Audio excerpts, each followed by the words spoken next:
أهلا وسهلا. اهلا وسهلا بك يا دكتور. مستعد نكمل مرحلة الألم واللذة؟ متشوق. طيب بص يا سيدي، احنا يمكن أنا فاكر آخر حاجة اتكلمنا فيها إنه لو فهمنا الألم واللذة هتتحل معانا مشاكل كتيرة، من ضمنها مثلا معضلة الشر. وكنت فاكر اديتك مثال حتة اللي بيقول مثلا إيه ذنب الطفل إنه يقتل في مكان معين، وقلنا السؤال ده في بذاته خطأ.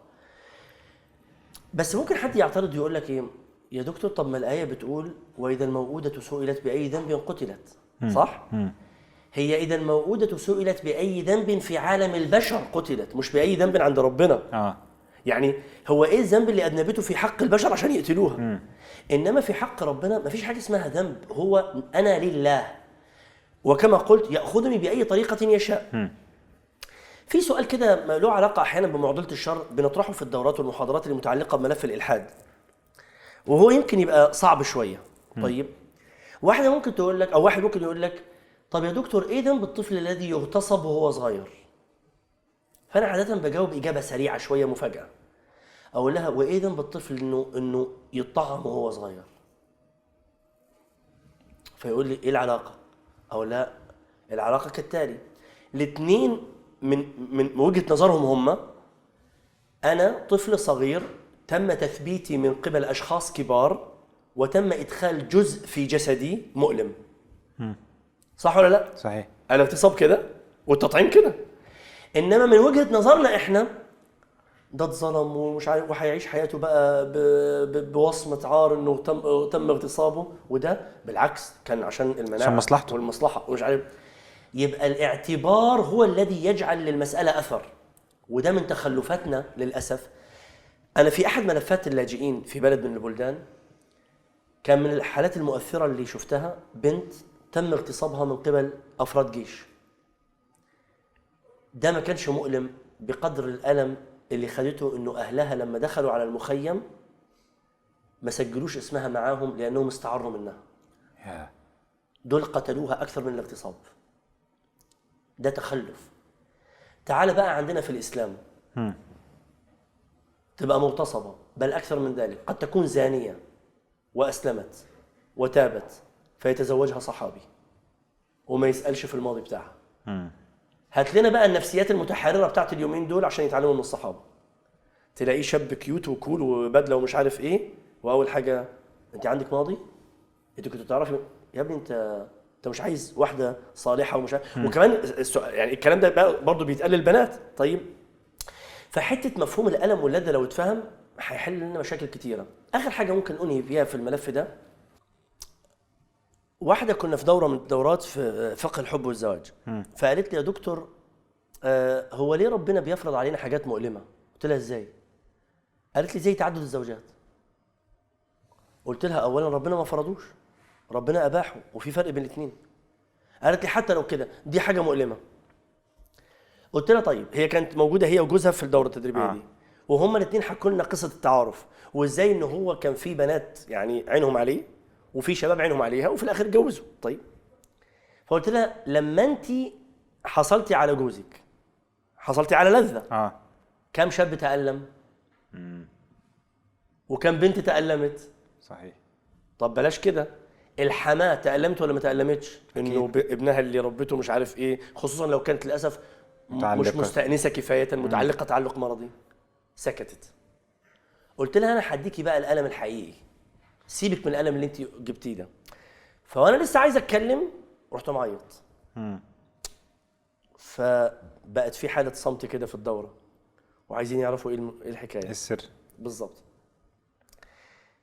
قلت لها انت عايزة تعرفي الألم ايه؟ الألم ان انا افكر انه هيجي اليوم اللي مريم وهاجر، كل ما افتكرها اقعد اعيط. مريم وهاجر هيجي عريس وياخدهم وافقد ذلك النور الذي في البيت. قلت لها ده ألم. ابقى عبيط زيك واقول له يا رب اوقف سنة الزواج عشان راجل عبيط زيي متعلق ببناته، ينفع؟ لا طبعا. واحد سكتة. قلت لها فإياك أن تظني أن الإسلام يشرع حسب أهواء الناس. الإسلام يشرع حسب القانون الذي يراه الإله أصلح للمجتمع، مش عشان حضرة جنابك هتتألمي شوية. فما بالك لما نعرف أنه في أرياف وقرى وحضارات معينة التعدد كان بيعدي عندها باقل ما يمكن من الالم. ليه؟ لانه الزوج مش رقم واحد في حياتها. انما لما تيجي المراه المدنيه دلوقتي حتى لو كانت متدينه وعندها تزويق المتدينات ومش عارف، في الحقيقه هي عايشه مستعبده للزوج ده. فاول ما تحس انه راح منها تشعر بالالم الشديد وتنهار وتقعد تشكك في الذات الالهيه وتشكك في الاحكام الشرعيه عشان بس الم التملك.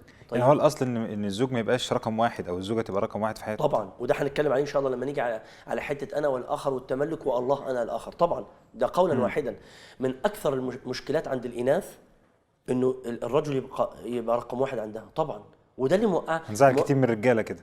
ايه؟ هنزعل كتير من الرجاله كده. لا، الراجل اللي بيزعل يبقى يرضى ان يكون ندا لله.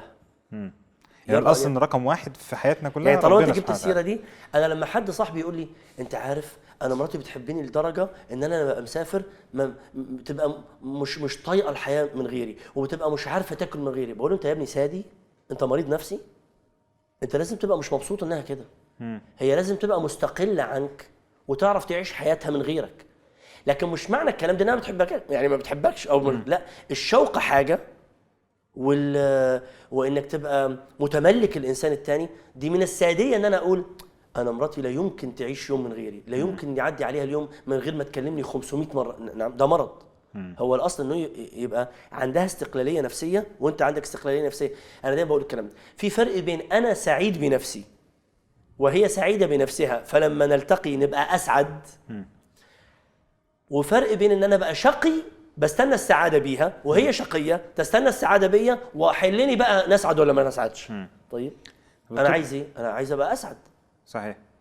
من النماذج الصعبه برضو موضوع تعلق الامهات بالظبط بالابناء. صحيح. بعضهم بيشعر انه نزول الولد للشارع مثلا او بقائه بره البيت لساعتين 3 4 يعني ده كانها بتفقد جزء من روحها. عشان كده ينبغي على الامهات تحديدا، والكلام ده دايما بيزعل الامهات مني في المحاضرات والدورات، اقول لها ابنك ليس ملكا لك، ابنك زائر طويل المقام. جاي زياره عندك بس هيقعد كتير، استعد انه يروح في اي لحظه. انما ما ينفعش تفتكريه انه عباره عن كبش العيد بتنفخيه علشان حضره جنابك تذبحيه في عيدك انت. طيب ده ما ينفعش. ابنك عباره عن شخص انت مؤتمنه عليه وعباره عن شركه بين قوسين فرعيه من الشركه الكبيره بتاعتكم، بس في يوم من الايام هتخرج ولازم تبقي انت مستأنسه بنفسك عشان لما يخرج تبقي مستريحه. انما ما ينفعش اول ما يخرج من هنا تنهاري بقى، ما كلمتونيش ليه؟ ما جبتوش الولاد عشان اشوفهم ليه؟ فتتحولي الى نكد يمشي على الارض ومنكده على اللي حواليكي. بس ده برضو يعني كنت توقعها انها كل يوم ممكن ابنها يتاخد منها، طب ما ده في النهايه ياثر عليها برضو سلبيا على صحتها. احنا قلنا ايه؟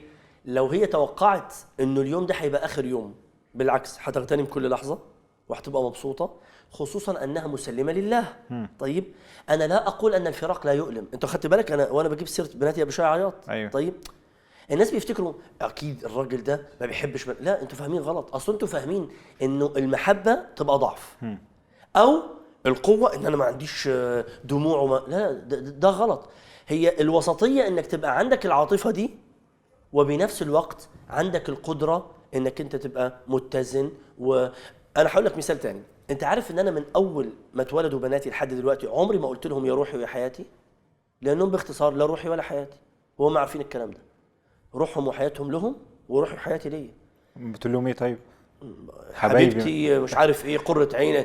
في اللغة العربية فيها آلاف الألفاظ جت على روحي وحياتي، ودي واحدة من الحاجات اللي للأسف وقعنا في فخ الأغاني.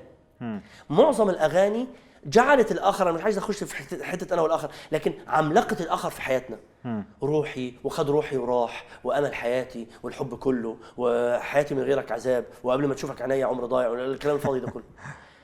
ظهر عندنا جيل كامل من الضعف اللي مستلب للآخر ومستعبد للآخر ومش عارف يعيش لوحده. ودي من ضمن المدخلات اللي أثرت علينا بالسلب. طبعا 100%. والمشكلة إيه؟ يسمى إيه؟ الطرب الفسيخ، قصدي الطرب الأصيل.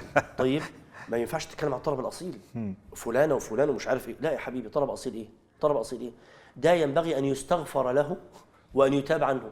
انما انك تبقى واصل لمرحله انك مش عارف تعيش دي هنتكلم عليها في انا والاخر، يعني خليها طيب دكتور كده في علاقه يعني من خلال يبقى بس عذرا، يبقى احنا قلنا انه المخلوقيه متصله بالحاجه، الحاجه متصله بالالم، والألم هيخلينا نفهم حاجات كتيرة من ضمنها معضلة الشر وإزاي إحنا نبقى سعداء وإلى آخره. طيب هل بقى الألم واللذة مرتبطين بموضوع التوقعات والمعقولات؟ جميل. بناء على اللي إحنا قلناه ده، لو فهمنا الحتة دي هنستريح لو رفعنا سقف المعقولات وخفضنا سقف التوقعات. إزاي؟ أنا في عندي شريحة كده في الدورات بجيبها مكتوب كده: معقولة صاحبي يتقلب عليا؟ معقولة صاحبتي تطعني في ظهري؟ معقولة الشيخ اللي كان بيدرسني يلحد؟ معقولة الشيخة الفلانية تخلع الحجاب؟ الإجابة على كل المعقولات دي إيه؟ نعم. إنما اللي تعبنا إحنا أننا لا نتصور المعقولات دي. واضحة؟ يعني اللي تعبنا إنه معقولة؟ لا مش معقولة. معقولة ابني يلحد؟ طبعا معقولة. ده أنا في دورة الإلحاد وأنا بقدم دورة عن الإلحاد بقول لهم في أول يوم: هل ممكن تصبحوا بكرة على خبر الدكتور عبد الرحمن ذاكر الهاشمي الطبيب واستشاري والداعية يعلن إلحاده؟ فتلاقي الجمهور أعوذ بالله. أقول لهم إيه؟ شفتوا ردة الفعل دي هي اللي بتخوفني. لأنكم فاكرين اللي قدامكم ده عصية على الشيطان. ما فيش حد عصية على الشيطان، نحن كلنا في حبل الله، كلنا بحبل ربنا. ما عدا ذلك كلنا ممكن في يوم نتاخد. وعشان كده كثير من الشباب سقطوا لما داعية سقط، لما شيخ سقط، لما مقرئ قرآن سقط، غلط. انت فاهم الدنيا غلط. أيوه.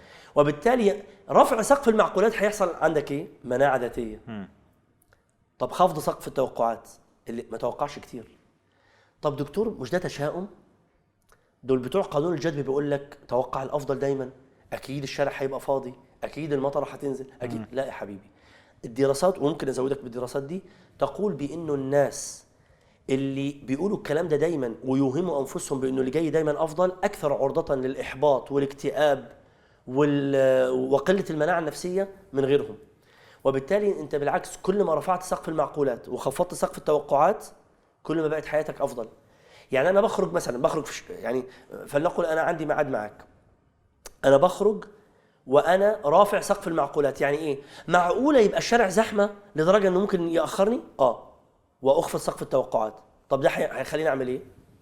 اطلع بدري واتوقع الاسوأ، فمناعتي النفسيه تبقى جاهزه، فلما يحصل الحاجه ابقى متوقعها.